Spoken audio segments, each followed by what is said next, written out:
क्रांती news, आवाज सर्वसामान्य. वणी अज्ञात वाहनाच्या धडकेत बिबट्याचा मृत्यू.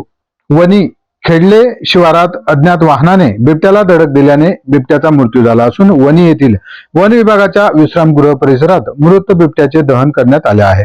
याबाबत वन विभागाने दिलेली माहिती अशी की खेडले शिवारात लखमापूर कोशिंबीर रस्त्यालगत गट नंबर 208 मध्ये बिबट्या मृत अवस्थेत असल्याची माहिती वन विभागाला प्राप्त झाली होती. वन विभागाने मृत बिबट्या वणी येथे आणून त्याचे शवविच्छेदन केले. अज्ञात वाहनाच्या धडकेत बिबट्याचा मृत्यू झाल्याची माहिती वन विभागाने दिली आहे. दरम्यान मृत बिबट्याचे वय 11 वर्ष असल्याची माहिती देण्यात आली आहे. दरम्यान बिबट्याच्या अनपेक्षित व अकस्मात मृत्यूमुळे तर्कवितर्क केले जात आहेत. पिंपरखेड फाट्यावरील खेडले शिवारात मंगळवारी रात्री सुमारे 11 वाजता अवजड वाहनाने धडक दिल्याने बिबट्याचा मृत्यू झाल्याची प्राथमिक माहिती असून अज्ञात वाहनाचा शोध घेतला जात आहे.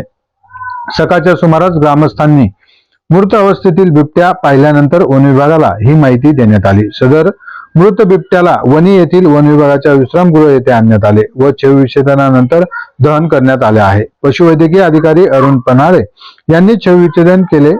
परिक्षेत्र अधिकारी सुशांत पाटील, पंकज परदेशी, श्रावण कांबडी, ज्योती झिरवाळ, भोये, अप्पा शिरसाट, बापू शिरसाट हे यावेळी उपस्थित होते. महाराष्ट्र क्रांती न्यूज साठी प्रतिनिधी सागर मोर, वणी, दिंडोरी.